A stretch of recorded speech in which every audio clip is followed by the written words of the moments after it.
Assalamualaikum warahmatullahi wabarakatuh. Selamat malam semuanya. Perkenalkan, kami dari kelompok 7 yang beranggotakan Apriani Guru Bangunan dengan NIM 1212128. Perkenalkan, nama saya Muhammad Saifah, NIM A1D121121. Saya Fania Nabila Putri dengan NIM A1D121124. Saya Indah Bunga Lestari dengan NIM A125. Saya Empatur Rozi dengan NIM akhir 139. Di sini kami akan berdiskusi materi mengenai karakteristik pembelajaran abad 21 serta profil guru yang diperlukan untuk memenuhi tugas mata kuliah desain pembelajaran di sekolah dasar dengan dosen pengampu Bapak Dr. Ando Syarial MD PhD dan Ibu Silvina Novianti SPD. Oke, jadi guys, dalam diskusi kita pada hari ini itu kita mengenai karakteristik dari pembelajaran abad 21 dan profil di mana sub materi kita itu ada 5. Yang pertama, materi pertama itu kita apa saja sih fenomena dan karakteristik pembelajaran abad 21. Kemudian yang kedua, apa saja karakteristik peserta didik pada abad 21. Kemudian peran guru dalam pembelajaran abad 21. Kemudian model-model pembelajaran pada abad 21. Kemudian yang terakhir ada penerapan PPACK sebagai kerangka integrasi teknologi dalam pembelajaran abad 21.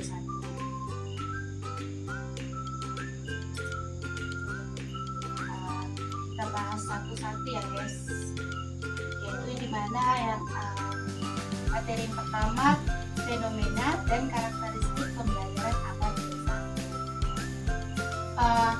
Karakteristik pembelajaran abad 21 itu apa aja sih guys?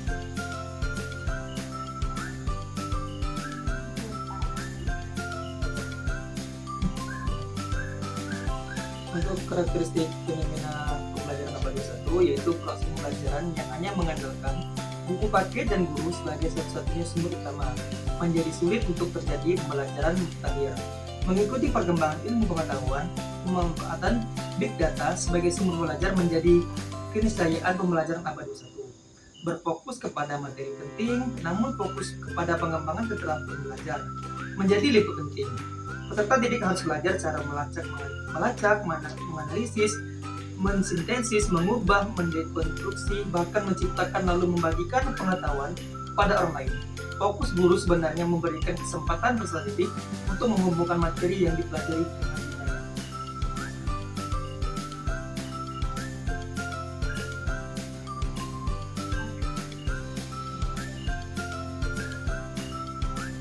Salah satu pengaruh signifikan teknologi terhadap pembelajaran abad ke-21 adalah adanya kemudahan akses atau aksesibilitas terhadap sumber belajar digital untuk memenuhi beragam kebutuhan peserta didik.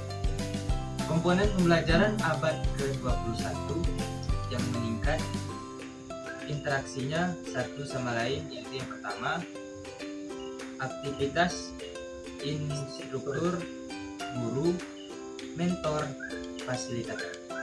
Yang kedua, ada desain pembelajaran online. Ketiga, data sebagai sumber belajar, big data. Dan yang keempat, strategi pembelajaran online. 5. Unjuk kerja peserta didik BISHOP 2006 mengemukakan orientasi-orientasi pembelajaran pada abad 2021 dalam bentuk berbagai keterampilan abad 21 yang penting dikuasai peserta didik untuk menjadi warga negara dan insan yang kreatif produktif di abad 21 yang diilustrasikan melalui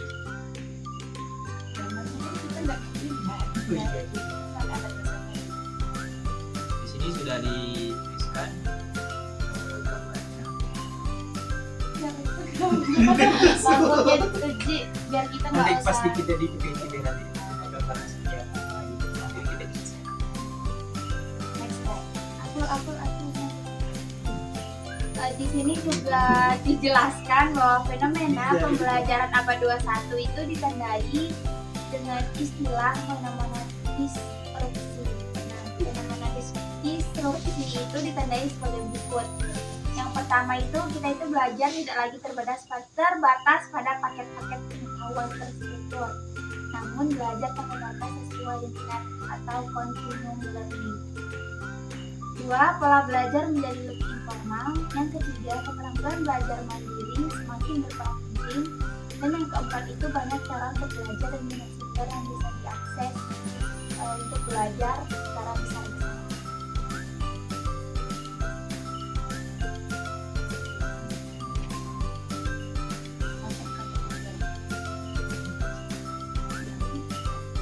Karakteristik peserta didik abad 21. Tapi nggak usah. Tadi itu kesimpulannya dari materi kita yang pertama tuh karakteristik pembelajarannya abad 21 itu berarti sudah mulai modern ya, berkembang. Kita tuh kayak segala akses atau aktivitas untuk pembelajaran tuh sudah menjadi lebih mudah, lebih maju. Ya, belajar sudah tidak terpaku pada buku paket, Ya. kita bisa mencari informasi di internet gitu. Kemudian berarti kita masuk ke materi yang kedua, yaitu karakteristik peserta didik abad 21. Di sini karakteristik peserta didik abad 21. Saya nilai Jan Mohammed 2016 dalam buku Generation M yang Muslim Changing the World menyebutkan dengan istilah generasi M, yaitu kalangan muda yang religius namun sekaligus modern. Rideot et al. 2010 menggunakan istilah generasi M2 di mana pada usia 8-18 tahun generasi ini lebih banyak menghabiskan waktu berinteraksi dengan media genre baru atau new media seperti komputer, internet, dan video game. Generasi Z besar kemungkinannya tidak sempat menjalani kehidupan analog, namun langsung masuk dalam lingkungan digital. Silakan.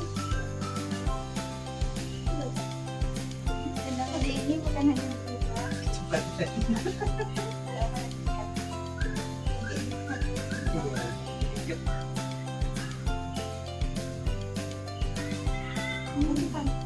Aku tulis aja.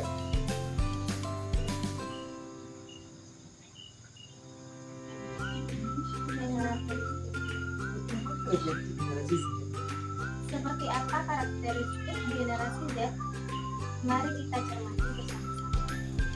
Pertama, generasi Z menyukai kebebasan dalam belajar atau self-direct learning, mulai dari mendiagnosa kebutuhan belajar, menentukan tujuan belajar, mengidentifikasi sumber belajar, menilai strategi belajar, dan mengevaluasi hasil belajarnya sendiri. Dua, generasi Z suka mempelajari hal-hal baru yang praktis sehingga mudah beralih fokus belajarnya meskipun memiliki kecepatan waktu mempelajarinya. Tiga, merasa nyaman dengan lingkungan yang terhubung dengan jaringan internet karena memenuhi hasrat berselancar, berkreasi, berkolaborasi, dan membantu berbagai informasi sebagai bentuk partisipasi. Empat, generasi Z lebih suka berkomunikasi dengan gambar, image, icon, dan simbol-simbol daripada teks. Generasi Z tidak betah berlama-lama untuk mendengarkan ceramah guru sehingga lebih tertarik bereksplorasi daripada mendengarkan penjelasan guru. 5. Memiliki rentang perhatian pendek atau short attention span, atau dengan kata lain sulit untuk berkonsentrasi dalam jangka waktu lama. Kemudian 6. Berinteraksi secara kompleks dengan media seperti smartphone, televisi, laptop, desktop, dan iPod. Silahkan saudara amati. 7.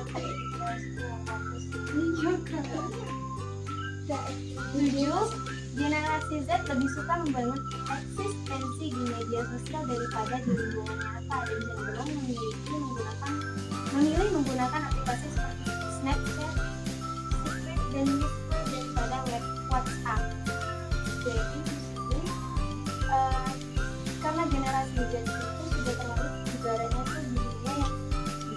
Era digital ya. Iya, mereka lebih terbiasa dengan internet. Sadar ini sudah pakai digital. Iya. Hati mereka. Nah, di sini juga dari referensi lain saya menemukan ada 5 aspek karakteristik peserta didik pada abad 21, yaitu adalah memiliki 5 keterampilan. Yang pertama, keterampilan komunikasi, keterampilan berpikir kritis, keterampilan pemecahan masalah, serta keterampilan berpikir kreatif dan inovatif. Nah, dari kelima aspek itu dapat tercapai melalui tahapan pembelajaran yang dilakukan baik secara formal maupun informal. Nah, pembelajaran itu kan sering diartikan sebagai fitur untuk membuat manusia lebih unggul. Atau dengan kata lain, pembelajaran itu merupakan proses perubahan perilaku seseorang ke arah yang lebih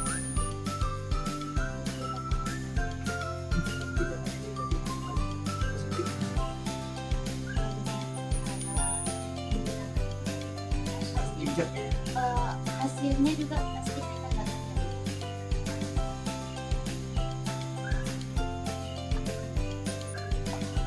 Jadi dapat kita simpulkan bahwa karakteristik peserta didik di zaman Gimana? sekarang atau sering kita sebut dengan zaman Z, mereka itu cenderung menggunakan teknologi dalam mempelajari atau mencari sumber-sumber belajar. Nah, kita juga sebagai orang tua atau calon pendidik, kita juga harus mengarahkan peserta didik tersebut dalam menggunakan teknologi.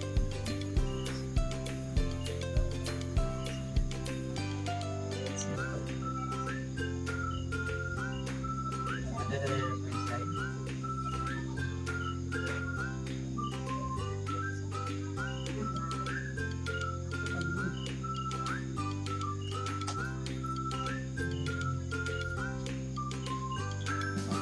Kalau mau cari bukan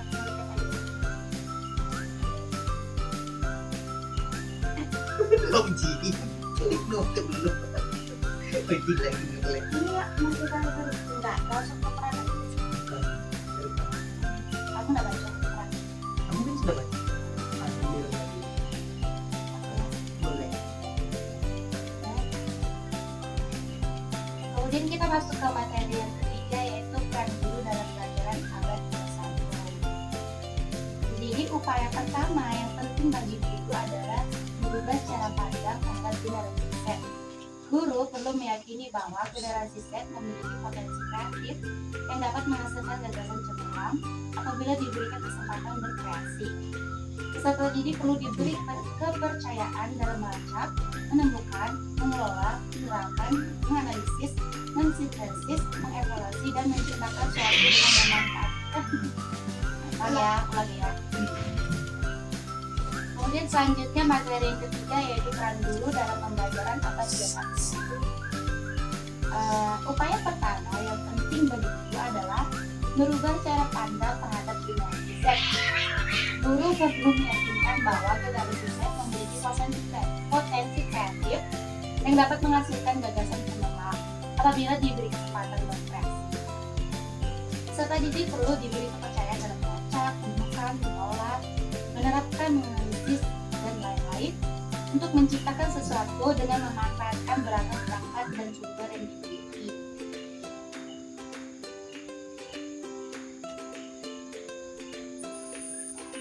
Nah, selanjutnya peran guru pada pembelajaran abad 21 itu juga sebagai jaminan agar terjadinya proses pembelajaran yang bermakna, berkarakter, dan memiliki orientasi pengembangan keterampilan yang penting pada abad 21. Nah, kita itu sebagai calon guru disarankan tidak sekedar berfokus menyajikan materi, fakta, data, hasil, riset, teori, cerita, dan rumus-rumus. Namun kita juga harus menyajikan bagaimana perkembangan yang terjadi pada abad 21 pada saat ini. Dan di satu sisi, generasi Z ini masih memerlukan bantuan dalam hal pertama, cara validasi informasi. Yang kedua, cara mengakses informasi. Yang ketiga, cara mengambil manfaat dari informasi. Yang keempat, cara mengkomunikasikan informasi kepada orang lain dengan baik. Dan yang kelima, menggabungkan informasi secara kolaboratif. Dan yang keenam, cara menggunakan informasi untuk menyelesaikan masalah Di dalam 41 ini selain teknologi berarti guru tidak bisa menggantikan teknologi iya. tersebut. Apalagi kan untuk mencari informasi, tidak semua siswa itu dapat dengan mudah mencari informasi di sumber YouTube. Jadi kita sebagai guru itu agar siswa tidak dapat informasi yang salah, kita itu harus membimbingnya, memantau dalam Aku ada pertanyaan. Kan peran guru dalam pembelajaran abad 21 ini sangat penting. Tetapi ada kisaran 40% dari guru Indonesia yang tidak bisa menggunakan TIK komunikasi tersebut. Menurut kalian pendapat Yang guru yang kurang tahu TIK ya. Mungkin kalau menurut aku adalah adanya salah satunya adalah kesadaran diri. Ya kan di zaman sekarang kan kita kan sebenarnya maju kita sebagai kita kan sebagai calon guru ya, dituntut untuk fleksibel untuk menghadapi zaman perkembangan. Jadi kalau misalnya kita nih zaman dulu kita belum diajarin TIK, kalau zaman sekarang kan sudah diberi fasilitas pemerintah lah. Misalnya di dalam satu daerah itu ada TIK, jadi tapi kita belum mengerti bagaimana cara menggunakannya. Kesadarannya adalah bagaimana kita belajar untuk mengetahui bagaimana cara untuk menggunakan TIK tersebut. Mungkin bisa kita belajar dari YouTube ataupun kursus TIK kan ada bimbel kan, ada sekarang ada kan, mungkin dari pendapat aku. Iya, pendapat lain. Pendapat tidak terpakai kalau misalnya kita guru sebagai guru, tapi fasilitas di sekolah tersebut terbatas. Apalagi TIK ini kan teknologi informasi dan komunikasi. Tapi kalau kita misalnya kita diletakkan di suatu tempat yang tidak ada kurang memadai gitu, gimana sih cara kita menyikapi itu? Apakah kita memanggil orang yang paham TIK, apalagi guru-guru tua kan mau pensiun, mereka mungkin tidak mau belajar, mereka ingin belajar tapi susah gitu, tidak bisa alatnya belum. Diskusi kalau menurut aku sih, kalau tempatnya tidak memadai, yang tidak memfasilitasi TIK tersebut, itu kembali lagi ke kesalahan ke pemerintah, bagaimana solusinya, atau diajukan dalam pos. Menurut aku nih ada satu solusi pengalaman juga ya. Dulu kan aku SMP kita sudah berbasis UTBK ya. Karena di sekolah aku SMP aku nggak ada komputer, jadi kami numpang sekolah tetangga yang sudah ada laptopnya, komputernya mereka. Jadi saat simulasi kami tuh ganti-gantian, ada shift 1 dari jam 10 sampai jam 12, nanti isoma dulu kan, baru jam 2 baru sampai jam 4.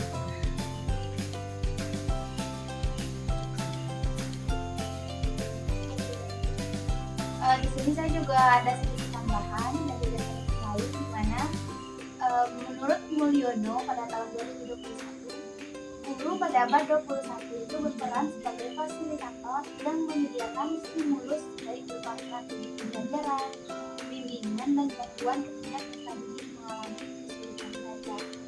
Nah, guru juga dapat menggunakan media seperti YouTube yang telah saya jelaskan tadi untuk memotivasi siswa untuk belajar terkait materi yang sudah disampaikan dan mencari tahu lebih lanjut terkait materi itu lewat video.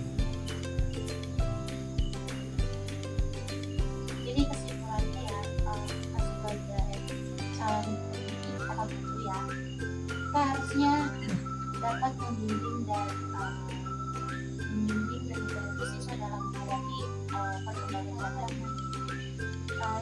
juga tidak boleh membatasi mereka untuk menggunakan teknologi, karena teknologi itu penting banget. Sekarang apa teknologi juga butuh informasi bikin pesan aja kan kita pakai aplikasi jadi kita sebagai guru ya harus mengikuti perkembangan dan dapat membimbing peserta didik untuk menggunakan teknologi.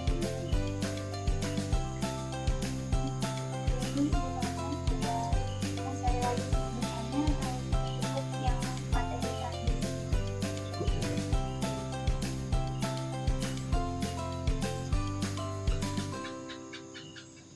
Kemudian materi yang keempat ada model-model pembelajaran abad ke-21.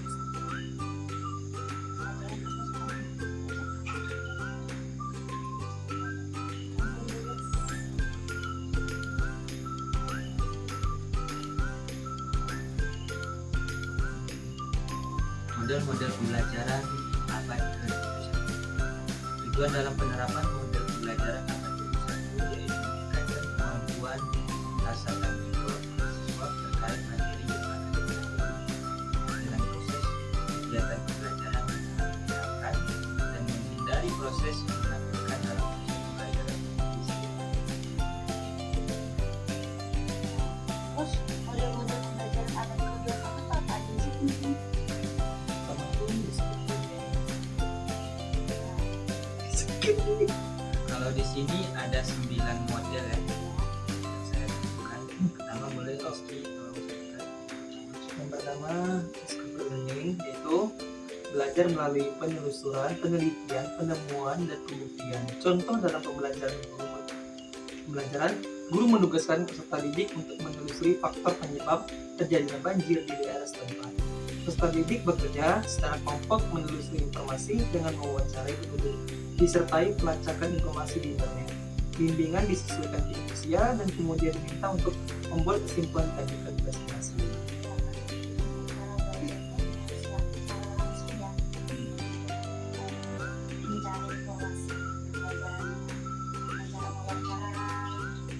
Tapi menurut kalian yang discovery learning ini bisa nggak diterapkan di kelas dan soalnya di sini kan dibilang peserta didik bekerja secara berkelompok menelusuri informasi. Jadi kan kalau mereka kita nggak soalnya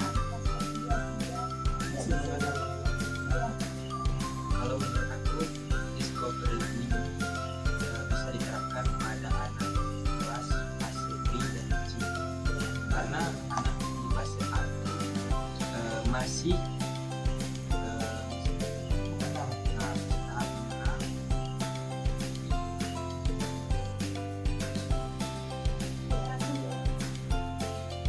Kemudian model yang kedua ada project learning atau pembelajaran berbasis model ini adalah merupakan proyek belajar yang dimiliki tanpa terbukti dalam bentuk produk dan peserta didik merencanakan untuk mencapai target yang dibantu oleh pertanyaan yang gampang. Kemudian ada model yang ketiga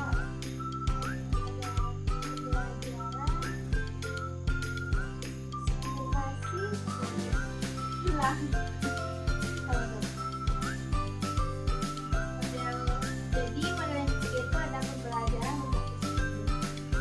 Nah di sini kita itu belajar masalah dengan solusi atau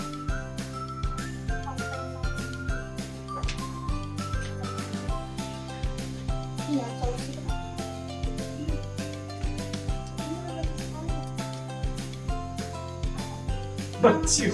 iya kan melalui penelusuran dan penyelidikan. Kemudian terakhir tuh peserta didik berlatih menghasilkan gagasan baru.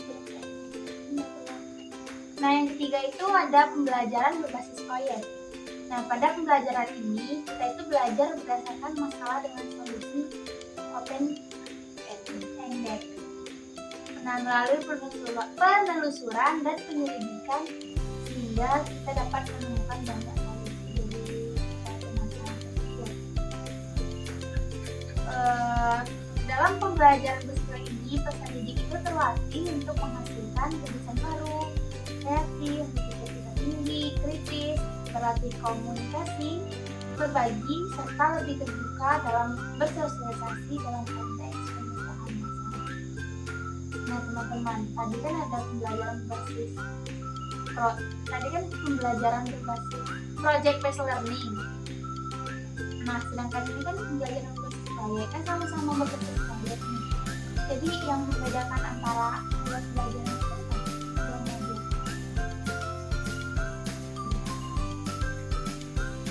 Based learning project. Iya. Jadi yang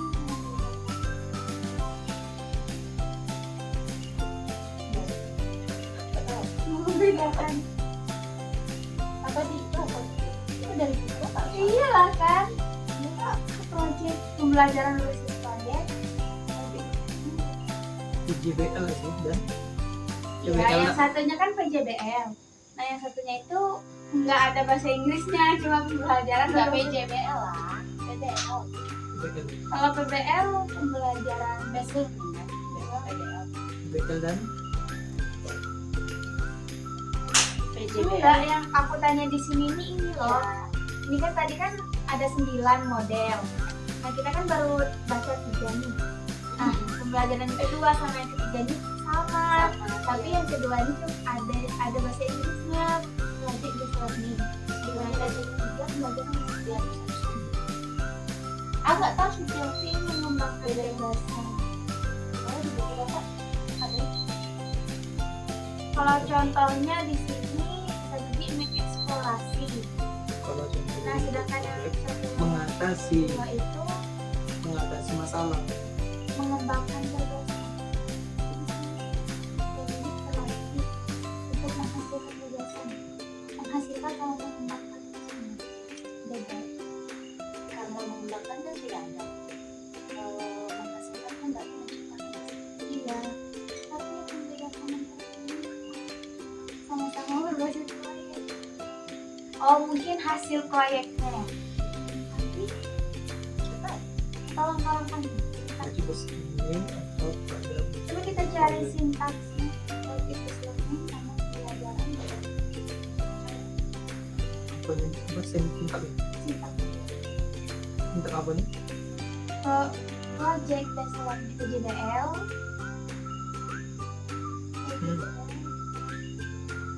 Sintaks PJBL. PJBL kan? Ada PJBL kan? Yo, biar aku nyari yang sintaks pembelajaran. Ini tadi. Ini. Ya sama kan PJBL atau proyek atau mendapatkan proyek. Semua terus bisa lah project penyelesaian tugas dilakukan secara mandiri. Satu mendapatkan tema proyek. Oh, berarti Ini kan karakteristiknya langkah-langkahnya mendesain, ya kan? Mendapatkan tema proyek. sama ya.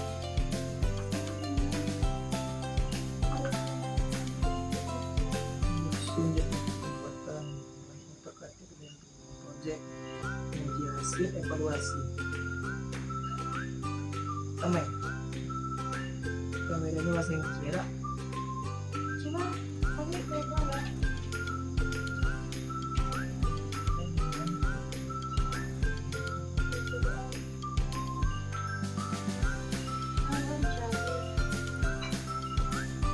PBL. Entah. Pakai bahasa Indonesia. Pembelajaran berbasis proyek. Entah gimana sih ya? Pembelajaran.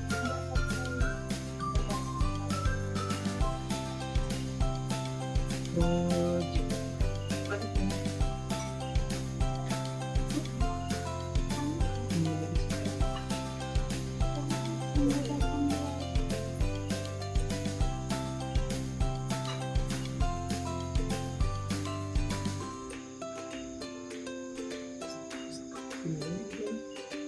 Nanya tadi.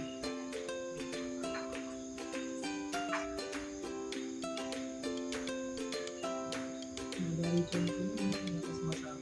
Contoh dari ini Menelusuri masalah. hmm, Yang ketiga, menelusuri menelusuri, mengatasi. Ya, yang satunya mengembangkan gagasan, yang satunya menghasilkan gagasan. Oh, ini setelah kita kembangkan, baru itu hasilnya.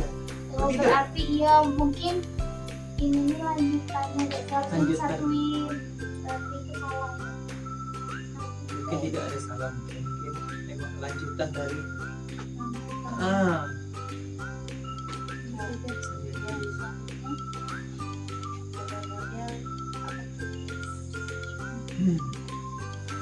Selanjutnya ada modal belajar berdasarkan pengalaman sendiri dan daerah surrounding SPO. SPO merupakan proses di mana inisiatif belajar dengan atau tanpa bantuan pihak lain dilakukan oleh peserta didik sendiri, mulai dari kemudian kemudian belajar sendiri, merumuskan kurikulum, menilai dan menjalankan strategi belajar dan mengevaluasi belajarnya sendiri. Di sini contohnya guru bisa membantu peserta didik mengidentifikasi belajar peserta didik atau mulai dari kemampuan apa yang ingin dikuasai. Peserta didik belajar mandiri dikasih kesempatan untuk belajar mandiri, mengeksplorasi tutorial apa yang ingin dipelajari melalui YouTube, menerapkan dan mengevaluasi kemampuan. Berarti ada mengajarkan emosi bisa dengan atau platform lainnya yang bisa dia ambil. Cacut, master.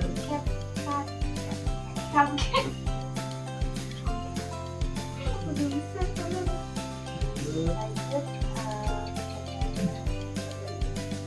Kelima yaitu konseptual, learning, pembelajaran kontekstual. Guru mengaitkan materi yang dipelajari dengan situasi dunia nyata. Peserta didik sehingga memungkinkan peserta didik menangkap makna dari yang dipelajari. Mengkaitkan pengetahuan baru dengan pengetahuan pengalaman yang sudah dimiliki. Contoh dalam pembelajaran, bentuk-bentuk tulang daun guru menuliskan kepada peserta didik secara berkelompok. Mengeksplorasi melalui internet. Guru menginginkan peserta didik dapat memperoleh pengalaman bermanfaat yang mendalam dan dapat mengkaitkan apa yang dipelajari dengan hidupnya. Pada PAUD dan sekolah dasar kelas rendah bisa saja peserta didik belum bisa membedakan secara nyata perbedaan kelenturan dan ketentuan tulang daun dari setiap bentuk yang berbeda sehingga diperlakukan pengalaman langsung. jadi ini sebetulnya untuk pembelajaran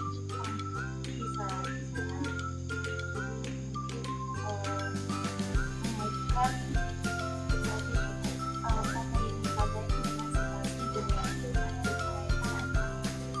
yang pernah dialami.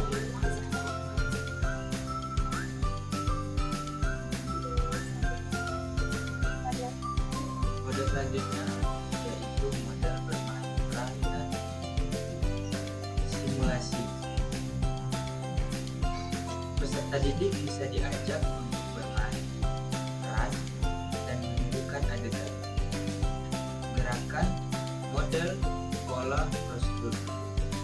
Misalnya, seorang guru menggunakan tayangan video dari YouTube.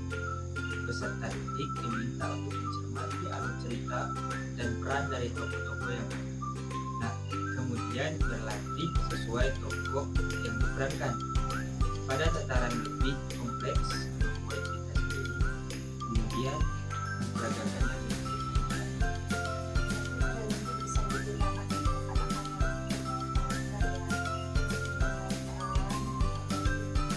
yang untuk bermain siapa tokoh utama. Teka-teki kan? biar belajar itu enggak macet ramah catat buku sampai habis. Si tugas 45 menit. Kemudian ada pembelajaran kooperatif. Pembelajaran kooperatif merupakan bentuk pembelajaran berdasarkan paham holistik. Peserta didik berkelompok kecil dengan tugas yang sama, saling bekerja sama dan membantu untuk mencapai tujuan bersama. Ada beberapa teknik kooperatif learning yang akan dijelaskan di sini. Yang pertama di antaranya dikembangkan oleh Robert Slavic 1991 itu STAD, TGT, TAI, dan CIF. Kalau pembelajaran kooperatif ini sering kita lakukan kan? Iya, Kerja kelompok pasti pelajarannya. Kita deh sih belajarnya selalu bentuk kelompok-kelompok gitu.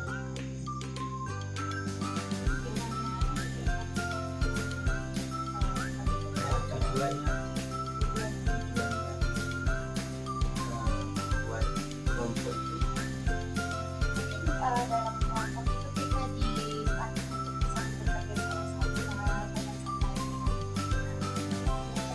ya, mengerjakan kesalahan kita dan kita ada proyek satu dengan mengerti bagian ini, tapi kita nggak terlibat solusinya kan kalau misalnya jadi tahu kan, jadi nanti tujuan seperti kelompok bawa ke sana. menjaga sebuah masalah.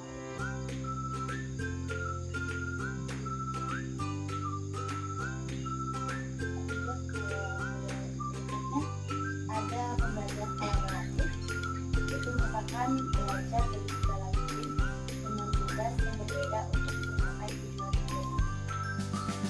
Kolaboratif bisa dilakukan dengan tujuan teknologi, misalnya melalui dialog, elektronik, teknologi untuk memengaruhi dan memperkuat interaksi di mana masing-masing orang memiliki kendali dirinya dalam berkomunikasi untuk mencapai tujuan bersama.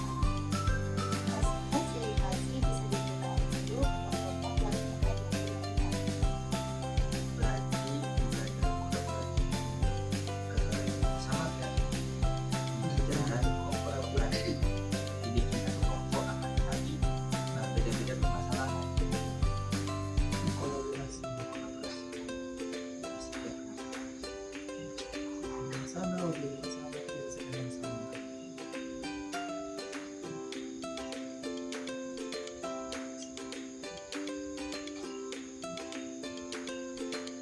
mungkin kalau kolaboratif itu perbedaan kan mungkin kelompok satu dengan kelompok dua itu mereka saling berkolaborasi untuk mendapatkan satu tujuan yang sama. Selain itu juga dijelaskan kalau perbedaan antara pembelajaran kolaboratif dan kooperatif itu yang mendasar ya. Perbedaannya itu kalau pembelajaran kooperatif tadi itu kan berfokus pada kesatuan dalam kelompok, jadi satu dalam kelompok. Nah, sedangkan yang kolaboratif ini kita itu ditekankan pada setiap individu, jadi setiap individu itu diwajibkan untuk memberi argumen-argumen.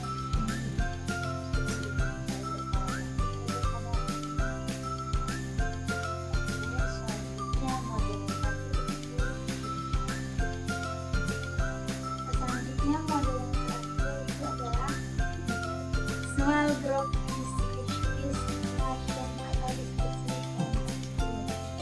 Nah, model ini itu diorientasikan untuk berbagai pengetahuan pengalaman serta untuk melatih komunikasi kelompok itu. Nah, tujuan dari model ini agar peserta didik memiliki keterampilan memecahkan masalah terkait materi pokok dan persoalan yang dihadapi dalam kehidupan sehari-hari. Nah, selain itu tujuannya juga untuk meningkatkan partisipasi siswa karena lebih banyak siswa yang dilibatkan. Dan jumlah kelompok diskusi antara 4 sampai 5 orang. Ya, karena tadi kan kelompok diskusi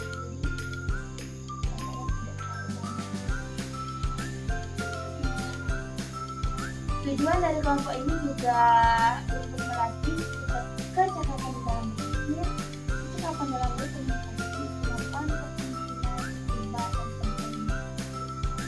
Jadi hampir sama lah dari tiga model yang nomor 7 dan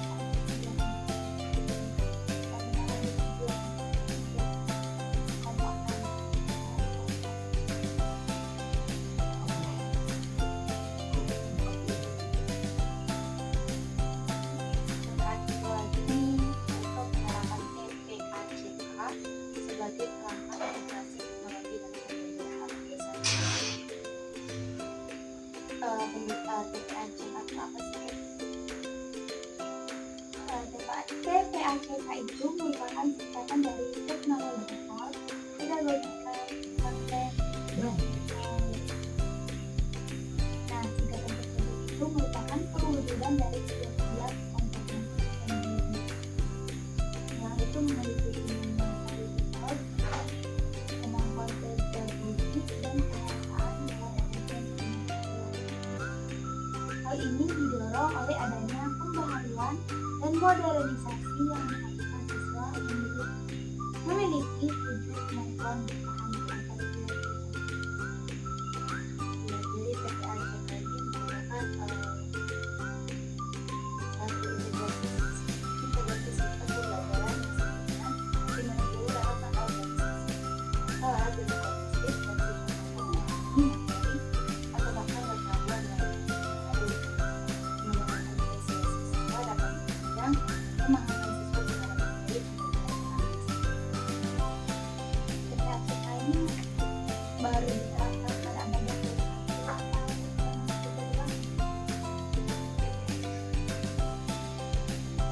pertanyaan aku ya ampun. Itu belum. Ini ada soalnya ada Lukoler dan Bisa pada tahun 2009 ada 7 domain pengetahuan dalam TPACK. Domainnya bisa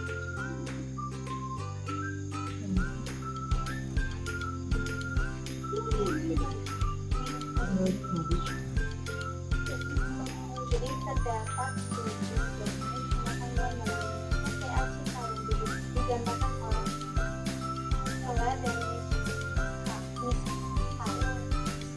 Nisa 2009 yaitu 63 yaitu pertama technological knowledge atau TK merupakan pengetahuan dasar mengenai teknologi dan pengoperasian alat-alat perangkat digital.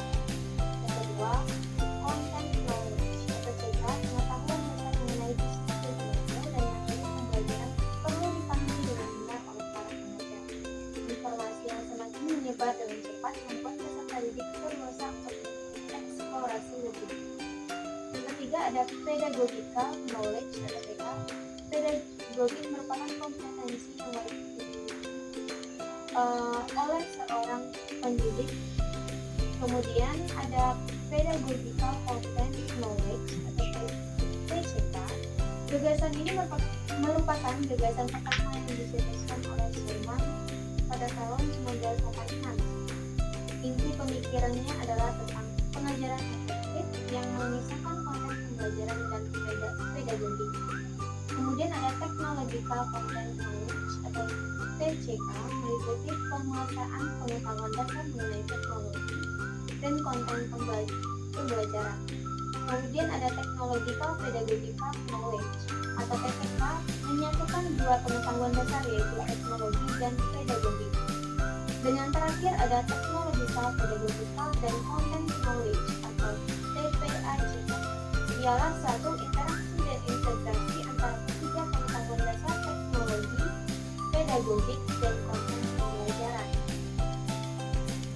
Pembelajaran dengan metode TPACK akan menunjukkan adanya keefektifan karena adanya penguasaan operasi teknologi media pembelajaran yang dibarengi keahlian pengaturan metode pembelajaran dan media yang digunakan.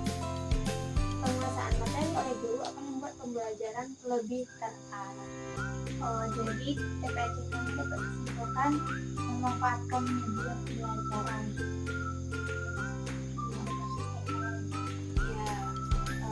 Juga TPACK ini pembelajarannya menggunakan penerapan gabungan antara sistem logika dan menggunakan teknologi dan aplikasi atau komputer tertentu di dalam pembelajaran. Juga TPACK ini sangat juga yang karena dapat membantu untuk mengembangkan ilmu pengetahuan sehingga dapat menjadikan pembelajaran yang baik dengan memanfaatkan perbedaan informasi.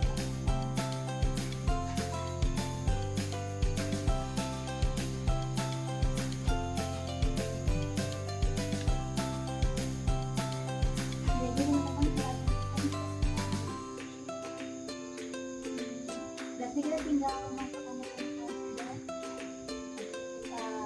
Ini tugas saja ya. Resume.